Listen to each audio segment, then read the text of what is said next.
Hello everyone, welcome to my YouTube channel Mamta maths tutorial. और आज class 10th में lecture 92 है। आज हम डिस्कस करेंगे बेटा एक्सरसाइज 4.3 को। First sum, find the nature of the roots of the following quadratic equations. द्विघात समीकरण आपको दे रखे हैं और उनके मूलों की प्रकृति ज्ञात करनी है। If the real root exist find them. और यदि मूलों का अस्तित्व हो, मतलब वास्तविक मूल हो, तो उन्हें हमें ज्ञात भी करना है। First part, 2x² minus 3x plus 5 equal to 0। सबसे पहले हम क्या करेंगे, कंपेयर करेंगे ax² plus bx plus c equal to 0 से। a की वैल्यू, b की वैल्यू और c की वैल्यू निकालेंगे। a की वैल्यू आएगी बेटा 2, b की वैल्यू क्या आएगी -3 और c की वैल्यू क्या आएगी 5। फिर हम क्या निकालेंगे, discriminant विविक्तिकर b² minus 4ac। b² minus 4ac ये तो 0 से छोटा आ गया, और जब हमारा b² minus 4ac less than 0 होता है तो कोई भी रियल रूट एग्जिस्ट नहीं करता। ठीक है, एग्जिस्ट ही नहीं करता तो हमें फाइंड भी नहीं करने हैं। यहीं पे हमारा सॉल्यूशन ओवर हो जाता है। डिस्कस करते हैं सेकंड पार्ट को। Second part, 3x² minus 4√3x plus 4। First step वही, हम कंपेयर करेंगे और a b c की वैल्यू निकालेंगे। a की वैल्यू क्या है बेटा 3, b की वैल्यू क्या आएगी माइनस में 4√3 और c की वैल्यू क्या आएगी 4। तो हम निकालें first step d b² minus 4ac। b² minus में 4ac, जब 4√3 की 4√3 से ही मल्टीप्लाई करेंगे तो 4 चौके 16 और इनकी क्या आएगी रूट 9। 9 का रूट 3, 16 तिया 48। 48 में से 48 गया तो 0 आ गया। मतलब रियल रूट्स तो एग्जिस्ट करेंगे, बट वो कैसे होंगे, इक्वल होंगे, बराबर होंगे। पिछले लेक्चर में एग्जांपल्स में पढ़े थे, क्या आएंगे रूट्स, -b/2a माइनस b/2a। साथ में plus minus under the root b² minus 4ac करने की जरूरत ही नहीं है, क्यों, क्योंकि उसकी वैल्यू तो क्या है 0 है। अब माइनस में b की वैल्यू रख दीजिए, अपॉन में 2 a की वैल्यू रख दीजिए। सेम चीज यहाँ पे, माइनस माइनस से तो प्लस हो गया, 2 से काट दें इसको, 2√3/3 और √3 से 3 कटेगा तो क्या आएगा √3। 2/√3 और 2/√3 ये आएंगे आपके पास दो रूट्स, दोनों इक्वल आएंगे। क्यों, क्योंकि b² माइनस 4ac हमारा किसके बराबर है, 0 के बराबर है। और जब d 0 के बराबर होता है तो गिवन इक्वेशन के रूट्स इक्वल होते हैं और रियल होते हैं।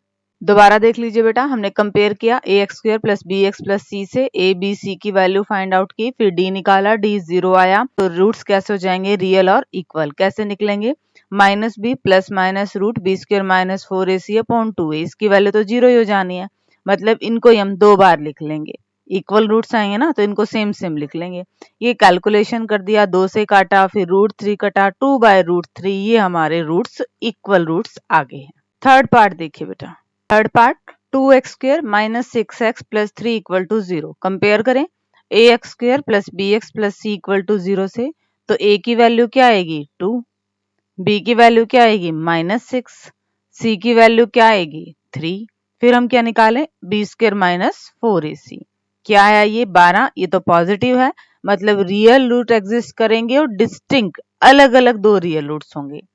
कैसे निकलेंगे, x equal to -b plus minus under the root b² minus 4ac upon 2a, ये रूट्स निकालने का फॉर्मूला है। b की वैल्यू रखेंगे, b² माइनस 4ac की वैल्यू रखेंगे और a की वैल्यू रखेंगे। सॉल्व करें, माइनस और माइनस की मल्टीप्लाई प्लस हो जाएगा। 12 को लिख सकते हैं 2√3, बिल्कुल, 2 से करेंगे 6, 2 से करेंगे 3, तो ये क्या लिख देंगे 2√3/4। ऊपर से 2 कॉमन ले लिया और 4 को इसको काट दिया, तो हमारे पास क्या आया 3 प्लस √3/2, और एक बार हमने माइनस का ले लिया 3 माइनस √3/2। ये दो रूट्स आए हैं जो रियल हैं और डिस्टिंक्ट अलग अलग हैं। ठीक है बेटा, अगेन वही procedure, no change, a b c की वैल्यू फाइंड आउट की, डी देखा पॉजिटिव है, रियल रूट आएंगे, डिस्टिंक्ट आएंगे, फॉर्मूला हमारे पास है, वैल्यू रिप्लेस करी है, जो भी पॉसिबल कैलकुलेशन थे वो की, एक बार प्लस की वैल्यू ले ली, एक बार माइनस की वैल्यू ले ली और ये हमारे रूट्स आ गए। डिस्कस करते हैं अब सेकंड क्वेश्चन को। Second some, find the values of k for each of the following quadratic equation so that they have two equal roots. निम्न प्रत्येक द्विघात समीकरण में k का ऐसा मान ज्ञात कीजिए कि दोनों मूल क्या हो, बराबर हों। फर्स्ट पार्ट क्या है, 2x² plus kx plus 3 equal to 0। Compare किया क्वाड्रेटिक इक्वेशन से और a b c की वैल्यू फाइंड आउट की। a की वैल्यू क्या आई बेटा 2, b की वैल्यू क्या आई है k और c की वैल्यू क्या आई है 3। क्योंकि हमें दिया हुआ है कि रूट्स दोनों कैसे हैं, इक्वल हैं, और इक्वल का हमारा केस क्या था, b² माइनस 4ac हमारा 0 के बराबर होना था। तो वही हमने b² माइनस 4ac किसके बराबर रख दिया, 0 के। अब हमने b की वैल्यू रखी है, a की वैल्यू रखी है, c की वैल्यू रखी है, क्या आया k² माइनस 24 इक्वल टू 0। और हमें किसकी वैल्यू निकालनी थी, हमें k की वैल्यू निकालनी थी। k एक तरफ बाकी टर्म, एक तरफ स्क्वायर था, इधर जाके स्क्वायर रूट हो जाएगा, प्लस और माइनस की दोनों वैल्यूज ही हम लेंगे। ये k की वैल्यूज आ गई है। ठीक है, बिल्कुल आसान क्वेश्चन था। a b c की वैल्यू फाइंड आउट करने के बाद हमने b² माइनस 4ac को 0 रखा। 0 क्यों रखा, क्योंकि हमें गिवन था कि दोनों ही रूट्स इक्वल हैं। Second part, kx x minus 2 plus 6 equal to 0। Bracket खोलते हैं, k x की x से मल्टीप्लाई, kx² माइनस में kx की 2 से multiply, 2kx plus 6 equal to 0। Compare करते हैं ax² plus bx plus c equal to 0 से। तो a की वैल्यू क्या आएगी k, b की वैल्यू क्या आएगी माइनस 2k और c की वैल्यू क्या आएगी 6। क्योंकि मूल बराबर है तो b² माइनस 4ac किसके बराबर है, 0 के बराबर है। तो ये हो गया b² माइनस में 4ac किसके बराबर हो गया, 0 के।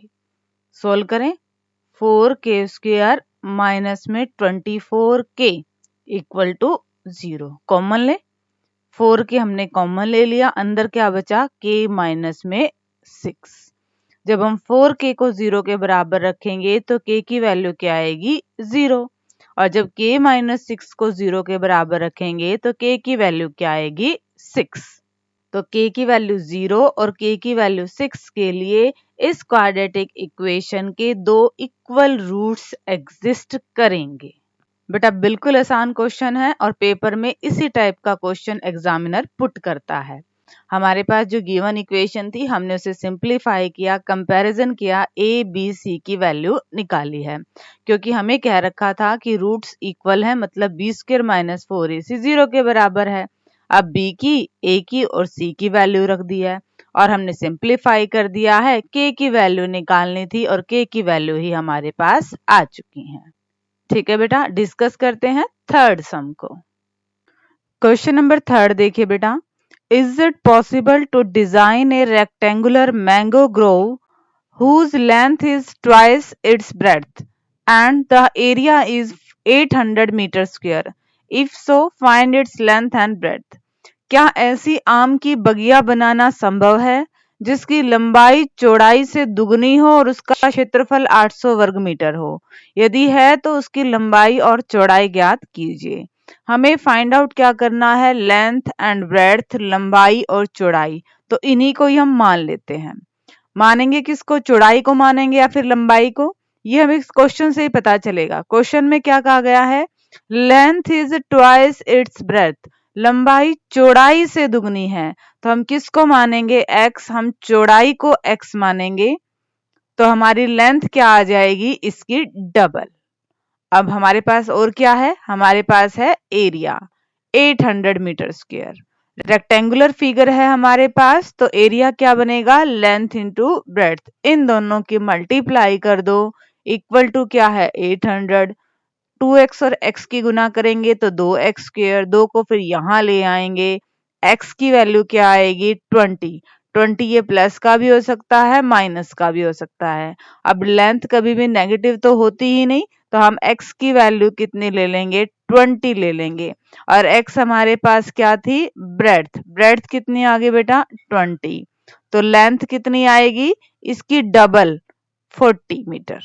ठीक है, एरिया के लिए आप इनकी मल्टीप्लाई करके देख लो 800 मीटर स्क्वायर ही आएगा। ठीक है बच्चे, सिंपल सा ही क्वेश्चन था। इसने क्या कहा था, क्या हम ऐसी आम की बगिया बना सकते हैं जिसकी लंबाई चौड़ाई से दुगनी हो। तो हमने चौड़ाई को x मान लिया, तो लंबाई इसकी दुगनी डबल 2x होगी। एरिया हमें दे रखा है, दोनों की मल्टीप्लाई किया 800 के इक्वल और फिर x की वैल्यू निकाल ली है। नेगेटिव को छोड़ देंगे, x की हम पॉजिटिव वैल्यू ले लेंगे और यही हमारे पास क्या आ जाएगी ब्रेड्थ। लेंथ के लिए 20 को 2 से मल्टीप्लाई कर दो, वो क्या आ जाएगी लेंथ। डिस्कस करते हैं क्वेश्चन नंबर 4 को। अब question number 4, is the following situation possible, क्या ये स्थिति संभव है। इफ सो, अगर संभव है, डिटरमाइन देयर प्रेजेंट एज, तो वर्तमान आयु हमें निकालनी है। क्या सिचुएशन है देखिए, the sum of ages of two friends is 20 years, दो दोस्त हैं और उनकी आयु का योग कितना है 20 वर्ष है।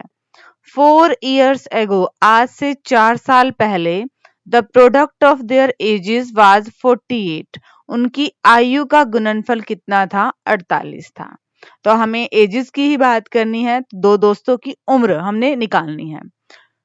क्या सिचुएशन है कि दोनों की आयु का जोड़ कितना है 20, तो हम एक की उम्र मान ले x, दूसरे की क्या आ जाएगी 20 माइनस x। बात हो रही है 4 साल पहले की। अब अगर उम्र x साल है तो 4 साल पहले इसमें से 4 घटा दो, और अब अगर उम्र ये है तो इसमें से भी 4 घटा दो। 20 में से 4 गए, क्या आएंगे 16 माइनस x। ये बनेगी दोनों दोस्तों की एज। अब इनका हमें प्रोडक्ट कितना दे रखा था बेटा 48। यहां तक दोबारा देखिए बेटा क्या कहा गया है, दो दोस्त थे जिनकी उम्र का जोड़ हमारे पास 20 था, तो हमने एक मित्र की आयु क्या मान ली x, तो दूसरे की क्या आ जाएगी 20 माइनस x। ठीक है, 4 साल पहले दोनों की उम्र निकालनी है, तो इसकी 4 साल पहले निकालिए तो 4 साल घटा दिए। दूसरे दोस्त की 4 साल पहले एज निकाली है तो उसके भी 4 साल घटा दिए। अब क्वेश्चन में क्या कहा गया था कि 4 साल पूर्व दोनों की आयु का गुणनफल कितना था 48। अब इन दोनों की मल्टीप्लाई कर दो, किसके बराबर है ये 48 के बराबर है। अब हम बेटा इसको सॉल्व करेंगे, फिर हमारे पास एक क्वाड्रेटिक इक्वेशन आएगी, वहां से हम पॉसिबिलिटी देखेंगे कि x की वैल्यू कंप्लीट आती है या फिर नहीं आ रही है। देखिए बेटा आगे का कैलकुलेशन पार्ट, हमने दो ब्रैकेट्स की मल्टीप्लाई करनी है, x और 16 की कर दी है, -4 और 16 की, x और -x की, -4 और -x की, सबको एक तरफ ले आए, x की टर्म को ऐड किया, कांस्टेंट टर्म को ऐड किया, तो हमारे पास ये क्वाड्रेटिक इक्वेशन आई है। अब हमने इसको कंपेयर किया ax² plus bx plus c से। a की वैल्यू 1 है, b की वैल्यू -20 है, c की वैल्यू 112 है। हम क्या फाइंड आउट करेंगे डिस्क्रिमिनेंट b² माइनस 4ac। जब हमने b² माइनस 4ac कैलकुलेट किया तो ये हमारे पास क्या आया नेगेटिव आया, और जब हमारे पास b² माइनस 4ac नेगेटिव आता है तब कोई भी रियल रूट एग्जिस्ट नहीं करता, मतलब ऐसी कोई भी x की रियल वैल्यू नहीं आएगी जो गिवन इक्वेशन को सेटिस्फाई करे, तो ये सिचुएशन पॉसिबल नहीं है। उसने हमसे यही क्वेश्चन पूछा था कि क्या ऐसी सिचुएशन पॉसिबल है, तो नहीं, ऐसी सिचुएशन पॉसिबल नहीं है। ठीक है बेटा, दो दोस्तों की उम्र हमने मानी थी, फिर 4-4 साल दोनों में घटा दिए थे, दोनों की प्रोडक्ट 48 के बराबर थी। सोल्व किया, क्वाड्रेटिक इक्वेशन आए, कंपैरिजन से a b c की वैल्यू फाइंड आउट की। जब हमने b² माइनस 4ac निकाला तो वो नेगेटिव आया, मतलब कोई रियल वैल्यू गिवन कंडीशन को सेटिस्फाई नहीं करेगी, तो ऐसी कोई भी सिचुएशन पॉसिबल नहीं है। और अब डिस्कस करते हैं आज के लेक्चर के लास्ट क्वेश्चन को। क्वेश्चन नंबर 5 देखिए बेटा, is it possible to design a rectangular park of perimeter 80 meter and area 400 meter square. If so, find its length and breadth. क्या परिमाप 80 मीटर और क्षेत्रफल 400 वर्ग मीटर के एक पार्क को बनाना संभव है? और यदि संभव है तो इसकी लंबाई और चौड़ाई ज्ञात कीजिए। तो अब हमें यहाँ पे लंबाई और चौड़ाई निकालनी है, तो उन्हीं को हम एज्यूम कर लेते हैं। लेंथ को हमने क्या मान लिया? x मान लिया। ब्रेड्थ को हमने क्या मान लिया? y मान लिया, क्योंकि लेंथ और ब्रेड्थ में कोई रिलेशन तो दे नहीं रखा था। अकॉर्डिंग टू क्वेश्चन की बात करें तो पेरीमीटर क्या होता है रेक्टेंगल का? 2 इंटू लेंथ प्लस ब्रेड्थ, 2 गुना लंबाई जमा चौड़ाई। और एरिया का फॉर्मूला क्या होता है? लेंथ इंटू ब्रेड्थ, लंबाई गुना चौड़ाई। फर्स्ट कंडीशन क्या कहती है कि पेरीमीटर 80 मीटर है, तो पेरीमीटर का ये फॉर्मूला है, ये किसके इक्वल हो गया? 80 के। 2 गुना में है, इधर जाएगा भाग करेंगे, यहां से हमने निकाल ली बेटा y की वैल्यू। ठीक है। सेकंड कंडीशन क्या कहती है कि एरिया 400 है। एरिया हमारे पास क्या था? x into y. ये क्या है? 400। हमने फर्स्ट कंडीशन से y की वैल्यू निकाली थी 40 माइनस x, तो यहाँ जो y है इसकी वैल्यू हम रख देंगे 40 माइनस x। अब इसको सॉल्व कर लेते हैं। x और 40 की गुना करी 40x, x और माइनस x की मल्टीप्लाई करी minus x square equal to 400। सबको एक तरफ लेके आए, x square minus 40x plus 400 equal to 0। अब हम कंपेयर करेंगे a x square plus b x plus c से, तो ए की वैल्यू 1 है, बी की वैल्यू माइनस 40 है और सी की वैल्यू क्या है? 400। निकाले B square minus 4ac, minus में 40 का स्क्वायर माइनस में 4 ए और ये वैल्यू होगी सी की। 4 चौके 1600, माइनस में इनकी भी गुना करे तो 1600, ये तो क्या आ गया? 0 आ गया। हमारे पास बी स्क्र माइनस 4ac अगर 0 होता है तो रियल रूट एग्जिस्ट करते हैं 2 पर वो बराबर होते हैं, और वो कैसे निकलते हैं? माइनस बी बाई 2a से, ऐसे निकलते हैं। अब निकाल लीजिए, माइनस में b की वैल्यू हमने रख दी है, अपॉन में 2 a की वैल्यू हमने रख दी है। माइनस माइनस प्लस 2 से काटेंगे क्या आएगा? 20, और दूसरा रूट भी क्या आएगा? 20। मतलब लेंथ हमारे पास क्या आ गई है? 20 मीटर आ गई है। y की वैल्यू निकालने के लिए इसमें रख दो, 40 में से 20 घटाएंगे तो y भी क्या आएगा? 20 मीटर आएगा। लेंथ और ब्रेड्थ बराबर आएगी तो ऐसा पार्क बनाना तो पॉसिबल है, पर वो पार्क हमारा रेक्टेंगुलर नहीं होगा, साइड्स इक्वल हैं तो वो हमारा स्क्वायर पार्क हो जाएगा। ठीक है बेटा, दोबारा देखिए क्या था। हमें पेरीमीटर दे रखा था 80 मीटर, परिमाप 80 मीटर और एरिया दे रखा था। लेंथ और ब्रेड्थ को x और y मान लिया है। पेरीमीटर कितना था? 80। इसको सोल्व किया, y की वैल्यू निकाली, क्या आई? 40 माइनस x। दूसरी जो इक्वेशन बनी, एरिया हमें 400 दे रखा था, y की वैल्यू रखी, यहाँ पे क्वाड्रेटिक इक्वेशन बनी है। फिर a b c की वैल्यू निकाली, b स्क्वायर माइनस 4ac 0 आ रहा था, मतलब रियल रूट एग्जिस्ट करेंगे और वो इक्वल होंगे। तो हमने सोल्व किया तो x की वैल्यू क्या आई है? 20 आई है। जैसे ही x की वैल्यू आ जाती है y की तो हम इजीली निकाल लेते हैं। y की भी क्या आई? 20 आई। लेंथ और ब्रेड्थ दोनों क्या हैं? बराबर हैं। तो इसने हमसे क्या पूछा था कि क्या ऐसा रेक्टेंगुलर पार्क बनाना पॉसिबल है? ऐसा पार्क बनाना पॉसिबल तो है जिसका पेरीमीटर 80 मीटर हो और एरिया 400 मीटर स्क्वायर हो। वो आपका रेक्टेंगुलर पार्क नहीं बनेगा, वो पार्क स्क्वायर के आकार का होगा। इसी के साथ ही आपकी एक्सरसाइज कंप्लीट होती है। होप कि आपको ये क्वेश्चन समझ में आ गए होंगे। डिस्क्रिप्शन में से बेटा नोट्स ले लीजिएगा और अपनी नोटबुक कंप्लीट कर लीजिए। Thank you everyone for watching my video.